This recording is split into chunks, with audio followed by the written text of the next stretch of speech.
Hello, MotoAmerica fans. It's time for another episode of Off Track with Carruthers and Bice. You'll laugh, you'll cry, and you may even learn something from this unlikely pair and their special guest. The mic is yours, Paul and Sean.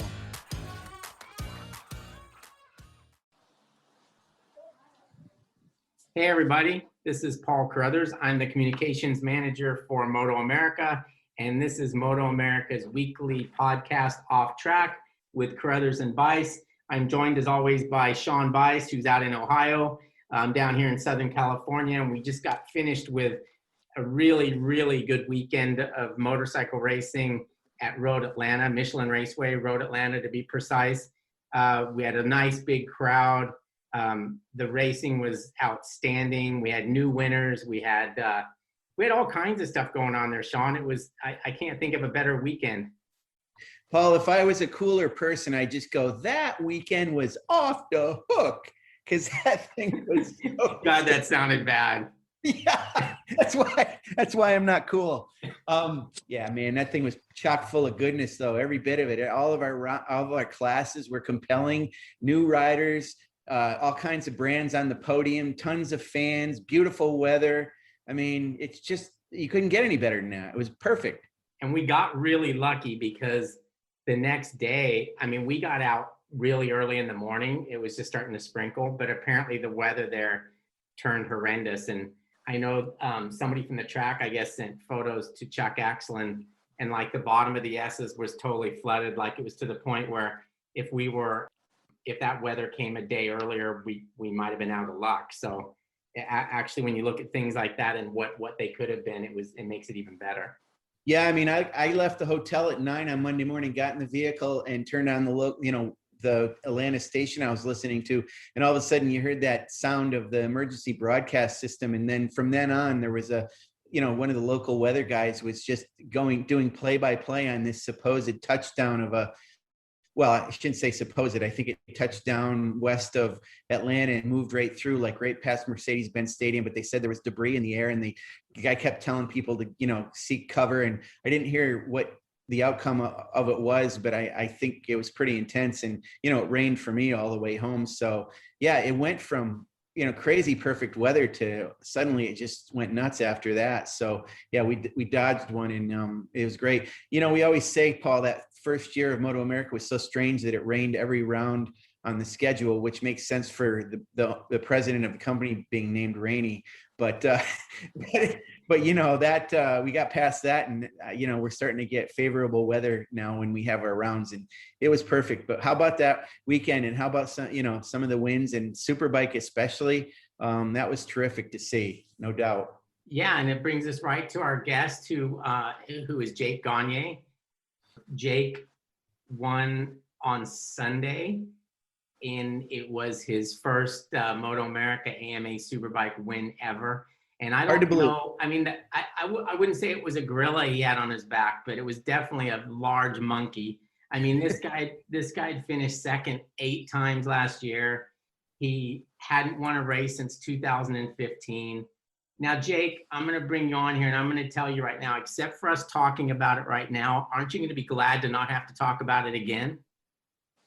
Maybe. No, I mean, it was an awesome week, and I'm just glad it's only been a couple days and I get to talk to you guys already so soon. So that's the real treat. Yeah. And it'll be nice because now that you've won, people won't talk about the fact that you haven't won. That's always a little bit nicer for sure. Did people ever talk about it? I mean, honestly, for me, I never really kind of thought about it because I guess we've seen you win so often in other classes, and you won on the R1 before in Superstock. So it kind of almost never even was in my head that you hadn't won a Superbike race, plus racing in World Superbike as well. It almost seems inconceivable that you hadn't had a Superbike race yet. So do people ever ask you about that, or had they?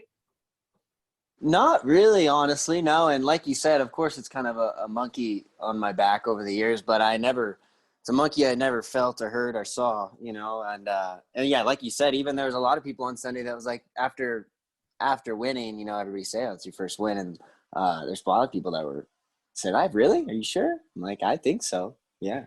But yeah, it's like I said, been in the Superbike class a long time.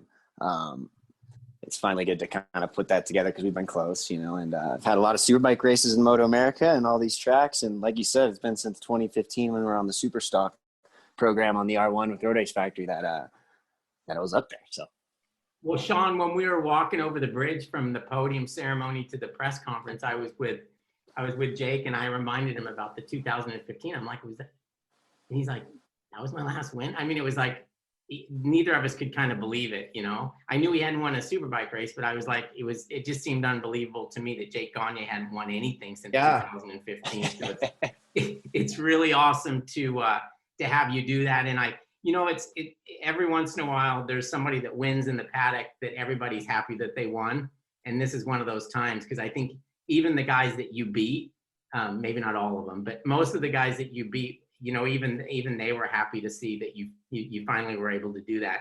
The other thing that made this thing kind of cool is the fact that you went so fast. You had a lap record. You were on pole position. You know, even though Cameron's not there, I think it was really nice for you guys to be able to do such fast lap times that it wasn't like people just saying, oh, well, if Cameron was here, he would have won. Because based on the speed that you guys are now, the lap times that you guys are now doing, that might not necessarily be the case. So I think that's a pretty cool thing as well. Yeah, no doubt. And like you said, you know, coming into this year after a year on the bike last year and making some changes, we were feeling really good and testing. And, you know, we want to come out swinging at the first round. We want to be good to go. And Atlanta's always been one of my favorite tracks. I knew we'd go well there. I knew with what we've learned over the years and since last year, we'd kind of come out strong. And that was our plan, to just go straight out on Friday off the truck and just do my own work, mind our own business and focus on ourselves. And we kind of knew where we wanted to be. The bike was feeling really good. And yeah, it was great to get a pole position. And we had some drama-free lap. You know, I had one little crash on Friday, made some work for those guys. And obviously with the issue we had on Saturday, made some more work for those guys. So finally we could leave Sunday in good spirits and happy that all the hard work pays off. Watching you ride now, you just look so comfortable. And I think you'll agree that that's obviously the level that you've reached now with the motorcycle and everything, is that there's this level of comfortability that makes it really easy, or not easy, but it makes it easier to go fast. What's the biggest piece of the puzzle that brought that comfort? I mean, is it the electronics? Is it a certain feel you have with the front? What is it exactly? It's a combination, I think, of a lot of different puzzle pieces coming together. You know, with my bike, with the riding, with our setup, with the crew, everything's kind of stepped up, you know, with experience. And yeah, the bike's really not a whole lot different than how we rode it at Atlanta last year. I think a lot of it is just kind of our understanding of what it takes to go fast on that thing, and what it takes for me. You know, I've worked on my riding a lot last year and coming into this year, and I think, you know, like you said, it's noticeably different for me and the way I ride that R1. And you know, I was creating a lot of work for myself last year, and kind of overriding myself sometimes. And these super bikes, man, they got so much power. They really, you know, you can do too much work on them and make life a little harder. So I wanted to smooth out my riding a lot more this year, and work on technique and work on a lot of things that not just trying to push my head down and haul ass, you know. In the past, that's kind of what I've always, I think, that's been my riding style, is just kind of hanging it out and trying to get everything that I can out of whatever I'm riding. And over the years, you know, with experience, getting older and getting more laps and more races, starting to learn how to make everything happen a little easier and how to be a little more present, and yeah, work a lot more on technique on how I'm riding the motorcycle and not just trying to wring its neck, you know. And again, you know, that's obviously a lot too. You know, we got some new changes with the bike, with the crew, with Corn Dog on my crew chief, and Darren Marshall doing electronics, and a couple little things. And again, you know, coming back to any track on the same motorcycle that you were on last year, you feel a lot more comfortable, ready to roll right off the truck on Friday. You know, Jake, it's funny, on Saturday, I mean, you touched on it a little bit. You faced a ton of adversity, and, you know, I went over to see it towards the end of the day, and, you know, lamented the bad kind of luck you were having. And you I have to say, so there've been a couple things in history. Apparently, Babe Ruth at one time was at home plate and he pointed out in the outfield and essentially hit a home run right where he said he was going to do it. And Joe Namath, predicted he was going to win the Super Bowl when he was in it. And I'm not saying you were definitely going to win, but you had incredible confidence. You said, "Oh, we'll be fine for Sunday," and it actually changed my feelings towards what was going on. And I actually was like, "Yeah, you are." So you went out and you actually won. I mean, I'm not saying you completely predicted you were going to win, but you seemed at the end of the day on Saturday that you had the confidence going into Sunday that you felt like you were going to do it. Is that the case? Yeah, and again, we're not making predictions or wishful thinking or anything, but that's just me knowing what, we've been at that track all weekend. I knew the pace that I could run. And again, it's just about putting it together. And I knew, in my head, of course, I know where I'm going to be, and I have I have my visualization of what's going to go down, and I have my plan, and I have, and I'm ready to execute it, and as long as all those things come into play, then I kind of, I knew where I'd end up there. But especially after Saturday, obviously, I was pretty pissed off for a few minutes there. That was just a surprise. That's something that doesn't happen very often, these R1s, and for it to happen right there on the first, second, third lap or whatever on the opening round of the series, man, I was like, wow, could that really happen? And, sure enough, we shake it off. We let it go. It didn't bother any of us guys on the team. And, we got a lot of racing to go this year. But, and Sunday was just about executing the plan. And I figured we kind of got all the bad juju out of the way for the weekend. So I was pretty confident we could execute our plan and do what that Yamaha could do. I want to talk to you a little bit about, you mentioned Corn Dog, and, Paul and I have known him forever. I mean, Jonathan Cornwell, and he's a former two-stroke 250 rider. He's got on the side of his lower leg, he's got a maple leaf, and the years that he won championships. He's from Canada, grew up in Kingston, Ontario, which was interesting. I only recently learned that. It was like literally right across the St. Lawrence River from where I grew up. But he's a guy that, we've all known for a long time, but don't really know him. He's kind of quiet. He stays in the back, or had been. I know in my experiences of seeing him with Westby Racing, he would kind of speak when he needed to, but over the past couple of years, I saw it sort of evolve. He would kind of get right up in Matthew's face, literally kind of stick his face almost inside the face shield. And he was talking to Matthew, and I was like, man, that's like surprising for a quote suspension guy to do that. And then lo and behold, he's your crew chief. I talked to him at COTA, and it was a totally different John Cornwell than I ever talked to. He was way more conversational than he'd ever been. He was speaking from the point of view of what a crew chief would talk about. And it just kind of surprised me. I was like, wow, that guy, obviously he's got a lot of experience, but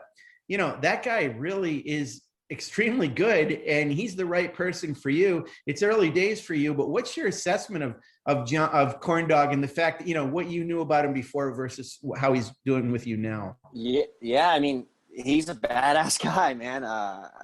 We've got along really, really well. And I think obviously the guy's very, very wise. He's set up a lot of motorcycles. He's seen a lot of things. He's worked with a lot of different riders, a lot of different racetracks. And, you could count that experience all day long.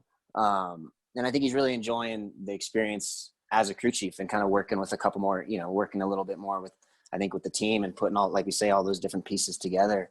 And not only that, I think what's been great is he's, like you said, he's a racer, and he understands what it's like to be on that bike. And so with that, we can relay all the information really good. We can talk about our riding. He can say, we can look at this and say, hey, we can try to change the bike or do this, do that, or we can just work on that riding and, what are you doing? And so it helps with that to be able to really have a good string of language to kind of put all these things that we feel on the motorcycle together, And so I think with him having all that experience as a technician, as a suspension crew and all that stuff, and including his riding, when you put all that together, it suits me really well. So he's helped out a lot. And not only that, we got Darren Marshall, who's also from Canada, working on the electronics this year. And I still got, Mike Canfield and Walker on the bike. So it's good to have kind of those same guys around me, because they're really awesome to make for a fun weekend. So I think, and with Richard involved as well, he's still always there in the truck with us, and so it's just a good crew, a really good crew, and I think we all get along well together, and we can really enjoy these race weekends for what they are. And but yeah, like you said, man, you nailed it. I mean, the guy's a badass, and he's really, really knowledgeable, and with that, it all comes together. Well, Jake, I know you and Matthew Skaltz and Cam Peterson have you can tell, I mean, you guys have been friends for a long time, and not just like casual friends, but you're really good friends and you hang out away from the races together. Is it more difficult to race those guys? Do you take extra consideration when you're racing them, or is it a case of I want to beat my buddy as bad as I want to beat anybody else? Yeah, it's always like that. Like you say, I know. I mean, me and Cam and Matt. I think I got a thing for those South Africans. I think they're always good dudes, and I guess I've known Matt since 2009. We were 15 probably, and that was in Rookies Cup overseas. So he was one of my first good buddies over there. We spent a lot of time in Europe, and I spent some weeks and months at his house in Spain when we were living there doing some Spanish championship stuff back in the day. And so we've had a lot of time together. So and not only that, we know how to race each other really well. We know each other's riding, and we can race each other hard and feel good. And obviously when Cam came over to the States, maybe it was 2015 or something. I didn't know that guy either, but we kind of became really, really great friends right away, and we spent a ton of time together, riding together, hanging out. And, we've lived together for a little while, a couple of years ago in San Diego. And so, yeah, it's awesome to be on track with your buddies, man. And but when you're out, when that light goes out, they're not so much your friends anymore. You want to beat them. And there's obviously a tremendous amount of respect between all of us, not just us three, but everybody on that grid. We all respect each other for what it is, but we're going to race each other hard. And but it is cool. It's cool to be able to, especially, for instance, even at Road Atlanta on the cool down lap, even beating Matty that day. And, he's the first guy who's going to say, awesome, great job. And same with Cam on the cool down lap. It's always fun riding around with your buddies on the cool down lap when you're pumped. So, yeah, it's great, man. But I mean, there's this whole class, this whole paddock, the whole MotoAmerica paddock is just filled with amazing people, amazing riders. And, it's cool to see that type of paddock atmosphere, because I think I've seen it a little bit in around when I've been racing in World Superbike or wherever it be, and it's just real home style. It's cool because everybody's there having a good time. We're all there to work our best, work as hard as we can, and beat all our buddies, but at the same time, it's all, and we're there because we love it. After Saturday's issue, what's the mindset when you go into Sunday? Because in a way, you've already you have one race with no points. Does it suddenly concern you, like, okay, I can't screw this one up? Or do you just say, screw it, I've got no points yesterday and I gotta send it today? Yeah, I don't even think it's either of those. To me, the points aren't even in my mind. It wasn't, hey, I gotta make up points, or it's do or die. To me, it's really none of that. It's just what we were talking about earlier. We got a lot of racing this year. There's a lot of races, and anything can happen. And but our goal was just to do what we knew we could do on Sunday, and that was to try to win that thing and run the pace we wanted to run. And so yeah, there wasn't a whole lot of pressure or you got to do this because we started out like that. It was just like I said, just kind of execute the plan that we wanted to do, and that was it. Yeah, you're right. And I mean, it even goes as far as Loris Baz has his MotoAmerica debut and doesn't finish either race. But you still have to consider the fact that, I mean, he may not have the same chance as everybody else at this point, but he's still in with a fighting chance because there's so many races and so many points available. Yeah, no doubt. I mean, and that's a good example. I mean, that's always a nightmare to start the weekend, to start, 2 races and no points, for a guy like Loris and that team. I know those guys want to be in there, and they were fast all weekend, and for that to happen, but we all know, man, that's racing. And, hopefully we, get it out of the way and have a little more smooth sailing the rest of the year. Yeah, I guess it's better to be 50 points behind in April than 50 points behind in September. You're right. I mean, that's all that matters right there, right? So until then, everybody's just gotta do their thing and ride like Jake, they can. sorry, Jake. Hey, I was anxious I got a couple complicated ones I want to ask you about. Oh boy, complicated. Well, a little bit. They're complicated from my head, but I guess I can ask you about this between rounds better than during the weekend. But, has it last year, you've gone through a year on this team with the bike and you're reunited with the R1, and it's no secret that you go real well on that bike. Has it occurred to you, even after you got that win, or maybe even before that, like, have you thought, wow, if only I had this bike, or I was in this place and I was in World Superbike, because you see that Garrett's there now and doing what he's doing. Do you ever feel like, if I had this setup now, I could have really shown something in World Superbike?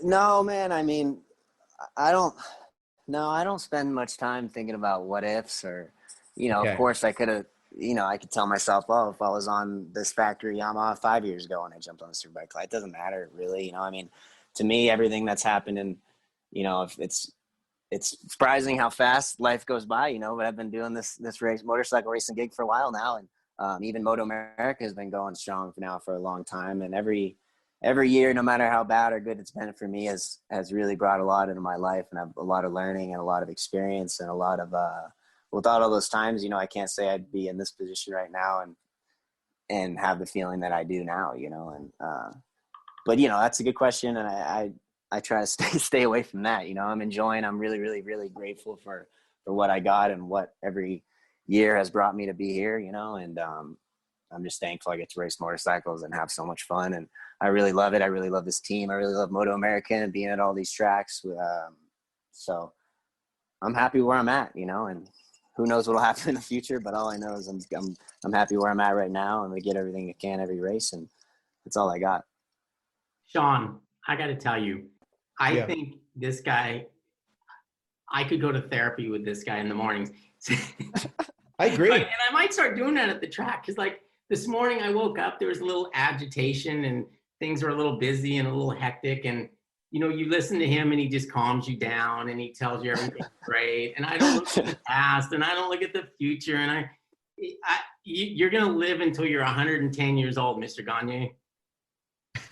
In the present moment, man. I think that's the only way to do it. Well, you got to keep reminding me that this year, and maybe you can do some work on me mentally and get me off this fast train to ulcers that I'm on. Yeah, I mean, Paul, it's funny because honestly, that's kind of way I felt on Saturday at the track. I mean, after what happened to you, Jake, I mean, I know you had a moment there where you're like, kind of pounding your fist a little bit, but you came in and I'm like gutted when I walk over to you, and I'm like feeling it so bad for you. And you're kind of like, oh man, dude, no, it's going to be good tomorrow. And I'm like, you snapped me completely out of that funk that was caused by what happened to you, and you weren't even feeling it. So it's an amazing attitude that you have going, for life. It's very cool. And it takes practice. It takes years. I mean, I think that's one of the great things about motorcycle racing too. I mean, no matter, everybody has bad days, good days, horrible days. And no matter what you learn, you could dwell on it all, or you could think about what's going to happen, what could happen, but all you got is right here and now. Right. So that's kind of, the more I focus on that in life, the more everything's more enjoyable, more easy, more peaceful. And it goes my way a little better too. So. Well, here's another part of another question I have that's a little bit technical. Let me see if I can articulate this properly for you. So right. I want to talk about your riding style a little bit and what you do on the track, because obviously you are a teacher at American Super Camp and have done a ton of that. You've qualified for an AMA outdoor motocross race. You race moto. You understand all aspects of what a motorcycle can do, whether it's a road racer or a bike that's being ridden off road or a motocross track. So my experience is all in riding on the street, and I never ever use the rear brake, except if it's a situation where I'm in a panic and I need to stop really quick. But you're known somewhat for you riding not using the rear brake. and you understand it. And from what I've been able to pick up, it seems like this idea in road racing where you would kind of get all your braking done as you approach a corner and then turn in and roll through the corner is not the way it is anymore. So from your perspective, Jake, can you explain to us what your use of the rear brake is and what you're doing mid corner, and how important is that rear brake to what you're trying to do? You know, it's a tool on the motorcycle, and it can help. You know, it can hurt, it can help. I've been in both situations, you know, and growing up riding motocross, growing up doing super camps and riding some flat track, you know, you get a feel of what it can do and what it cannot do. And every motorcycle is different. You know, I've been over the years, I've ridden bikes without, you know, super bikes without much traction control at all, or no wheelie control. And in a situation like that, man, the rear brake can be your friend to help calm the bike down or help get it to wheelie a little bit less or get it in the turn a little bit better. But, and you know, nowadays, even on my Yamaha R1 now, of course I'm using it, and I'm using it a lot of different parts on the track, but I'm trying not to overuse it as much as maybe I've done in the past. And with that being said, it just helps. Our electronic packages are they're so good nowadays, you know. I mean, we got wheelie control, we got traction control, and we can adjust engine brake settings and all that. And so and even for me, that's something I've been working on, especially I worked on it all last year and even coming into this year, and settling the bike down, or if it's kind of hurting me, you know. And that, you know, and again, every motorcycle is different. And so it's kind of, I guess over the years you learn that, you know, learn what's going to work and what's not going to work. But yeah, I think again, like, you know, being able to, I've ridden a lot of different motorcycles in my life, and, you know, dirt bikes and on asphalt and flat track or whatever. And I think it all just comes down to technique, you know, and no matter, you can't ride every bike the same because everything's different on the things, you know. And so the more you work on technique on each and every, you know, whatever you're riding, I think that's the key, really, you know. And again, that's like what we were talking about earlier. I've been working on my technique a lot more, especially this year, last year, and working on that more than just all out speed. You know, if things can come a little bit easier and a little bit more in control, and that's when everything starts to feel a little bit better. So. Yeah, and I think that's one of the things I wanted to ask you about related to, you know, let's focus on road racing here for a minute. You think about, and I'm going to use a point in your life, certainly when you raced in World Superbike, but even before that, if you think about when you raced in Superstock and won the championship, I think I know the answer to this, but I want to ask you anyway and have you expound on it. Are you a different rider now than you were, say, when you were in World Superbike? Yeah, of course. You know, I'm a different rider every race, every year, for sure. And, you know, again, and we could go back to talk about, well, what if I was there again, you know, now, but, right. You know, I learned so much over the years, and even in World Superbike again, man, that was a really tough year for me at times. But again, it was one of the most eye-opening years of my life. You know, I was in the classroom all year long with some of those guys, the best guys in the world on those bikes. And, you really figure out what you got to do, you know? But you know, who knows? Okay, Jake, in a couple of weeks we go to VIR, and I found it kind of interesting on the podium. I mean, in the press conferences, it seemed like every class, somebody always mentioned, you know, that they can't wait to go to VIR because Yes. it's their favorite track. And Yep. I know sometimes people say that because they want the guy next to them to think, oh shit, this guy's gonna be really fast at VIR. It's his favorite. But it is a pretty cool track, and it seems to be very popular with the riders. Is it a place that you enjoy racing at as well, and you think you'll have good fortune there?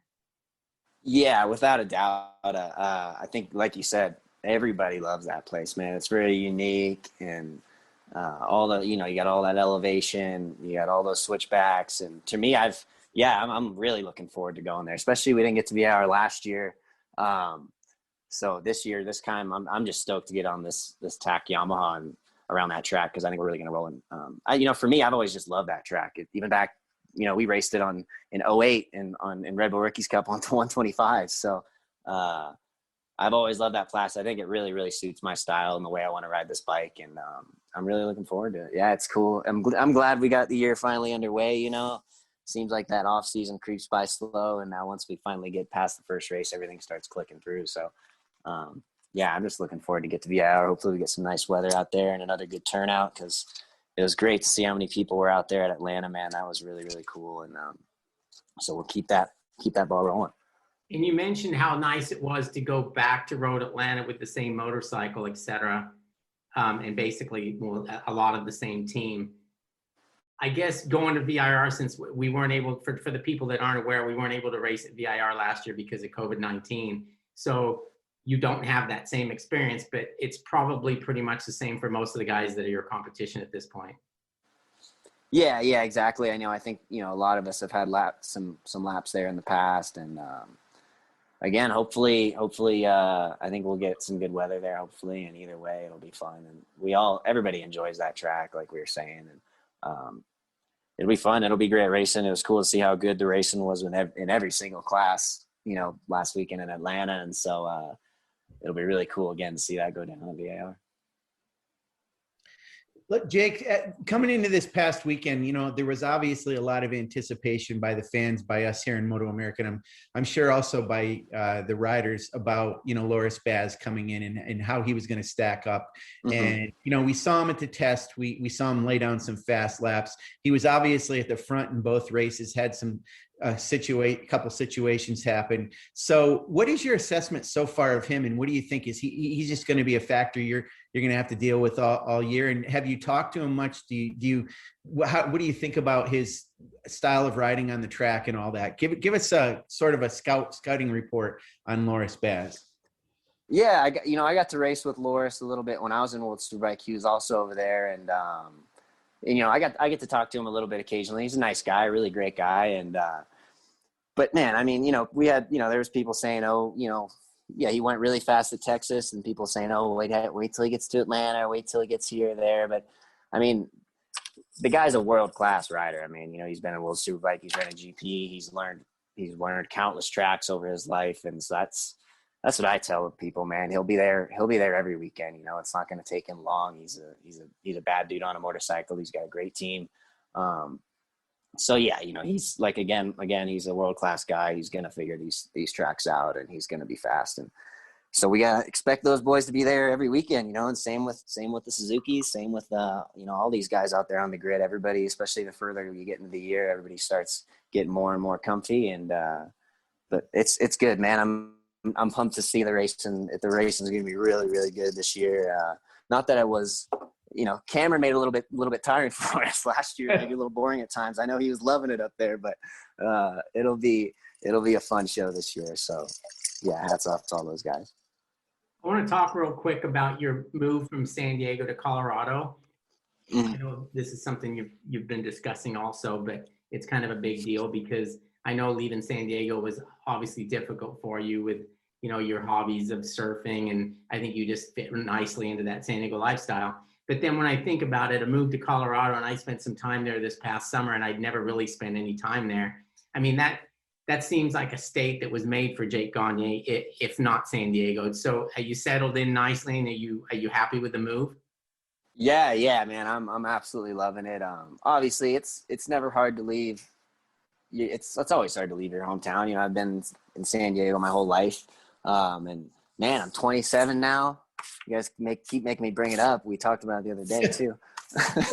And it was time for a change for me. It was hard. The only thing that was keeping me in San Diego was, I love the beach. I love the waves. And, but other than that, there's more and more people, there's less and less space, and just, the city rush, and so it's good to get out of there. It was something I kind of thought about all last year. And I've spent a lot of time in Colorado riding for Road Race Factory all those years. We were always testing, and I was always up hanging out, up near Denver and Fort Collins and stuff like that. So I've always loved it.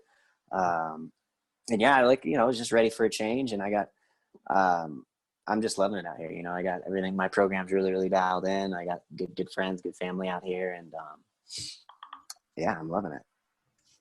All right. Well, that's a good place for us to end. And we really appreciate you coming on the show. It's nice to have you just a couple of days after that first win. So it's very cool. And we look forward to seeing you in a couple of weeks. And I think you're gonna.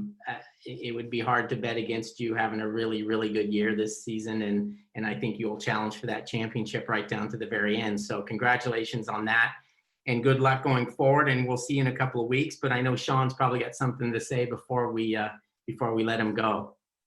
Yeah, I mean, for those that went to Road Atlanta, Michelin Raceway Road Atlanta, and were there with us, you know that we had huge crowds there, and people had said it was the size of the crowd sort of rivaled with the best days of the old days of AMA Superbike or the AMA series. So thank you to all the fans that came out, and for those that are planning to go to VIR, we're looking forward to seeing you there. And if you hadn't thought of going there, you got to come and see for sure this HONOS Superbike class with a very level playing field and a lot of riders that are going for it, and you just don't know who's going to win. I mean, Matthew won one, Matthew Skoltz won one, Jake Gagne won the other, and they may double coming up. They might share. It might be Baz. It could be Bobby Fong, Cam Peterson. There's a lot of options as far as who might win. So it's definitely something that we're excited to see, and we hope you'll join us there. And the way to do that is get on MotoAmerica website, go to our schedule, and click on race on tickets, and you can figure out what you want to do from camping or what kind of ticket you want to get, and also either or both.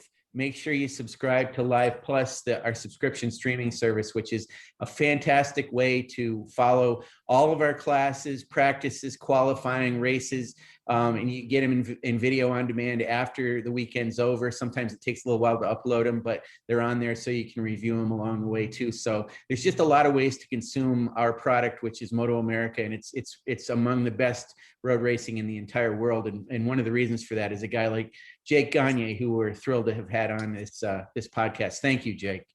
Yeah, thanks, guys. And again, like you said, Sean, hats off to all the fans who made it out of Atlanta, because it really was a huge turnout. And for us racers, man, it really does make the difference seeing all the energy out there and talking to so many people throughout the weekend. And man, I talked to a ton of people that it was even their first ever motorcycle race or even race of any type. So I got to meet a lot of cool different types of people out there. And so yeah, I look forward to seeing all you guys the rest of the year. Make sure you make it out, if you can. And especially after last year, kind of going to some of those racetracks where it's a ghost town and there's nobody there. It's a whole different atmosphere. So hats off to the fans, all you guys at MotoAmerica for putting it together, and all the sponsors of the series. And to everybody after, this bowl, everybody wants to get out and get back to the races. So thank you, guys. All right, boys. I appreciate the time, and y'all have a good rest of your day.